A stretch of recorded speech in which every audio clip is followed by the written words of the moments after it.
Keluarga merupakan pilar utama dalam terbentuknya suatu bangsa. Keluarga yang sejahtera dan berkualitas menjadi fondasi dasar bagi keutuhan, kekuatan, dan keberlanjutan pembangunan bangsa. Indonesia kini akan segera melewati jumlah penduduk produktifnya berjumlah mayoritas. Hal ini disebut dengan demographic dividend atau keuntungan demografi yang acap kali digaungkan dengan istilah bonus demografi.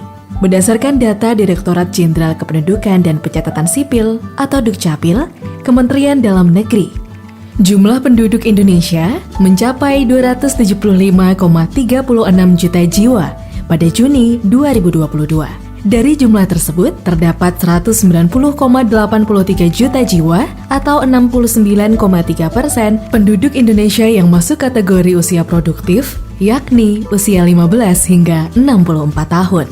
Terdapat pula 84,53 juta jiwa atau 30,7% penduduk yang masuk kategori usia tidak produktif. Dengan komposisi jumlah penduduk tersebut, maka rasio ketergantungan atau beban tanggungan atau yang disebut dependensi rasio adalah sebesar 44,3%. Hasil tersebut diperoleh dari jumlah penduduk usia tidak produktif dibagi jumlah penduduk usia produktif.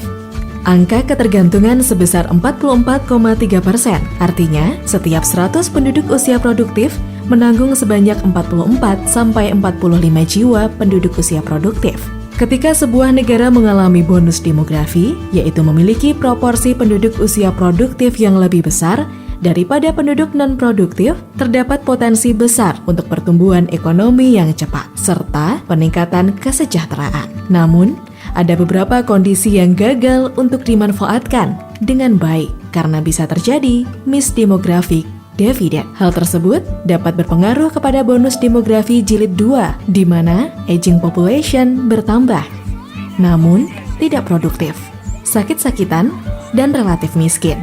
Hal tersebut dapat melahirkan stunting atau masalah gizi kronis yang mempengaruhi pertumbuhan dan perkembangan anak. Kondisi ini dapat terjadi akibat kurangnya asupan gizi yang cukup, infeksi berulang, dan lingkungan yang tidak mendukung pertumbuhan optimal. Karena stunting itu kan bukan hanya sekedar permasalahan gizi saja ya, tapi complicated. Ada afeksi, ada bagaimana perhatian orang tua pada anak, ketersediaan pangan yang itu seharusnya dipenuhi oleh suami, lalu pemberian gizi yang seimbang untuk anak-anak. Dan itu tuh haknya anak untuk hidup sehat loh. Stunting memiliki dampak jangka panjang terhadap kesehatan dan perkembangan anak, serta berdampak pada potensi bonus demografi suatu negara. Berdasarkan survei status gizi Indonesia atau SSGI, Kementerian Kesehatan, prevalensi balita stunting di Indonesia mencapai 21,6% pada 2022. Angka ini turun 2,8 poin dari tahun sebelumnya. DIY sendiri mengalami kasus stunting pada tahun 2022 sudah lebih rendah dari angka nasional, yakni 13,8%.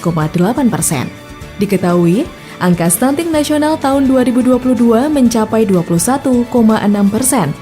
Bahkan, capaian 13,8% sudah melampaui target nasional untuk pengurangan stunting di tahun 2024. Pemerintah pusat menargetkan angka stunting di 2024 sebesar 14%. Meski begitu, total kasus stunting tahun 2022 di kota Yogyakarta masih cukup tinggi, yakni 1.225 kasus. Kasus tersebut tersebar di sejumlah wilayah di kota Yogyakarta.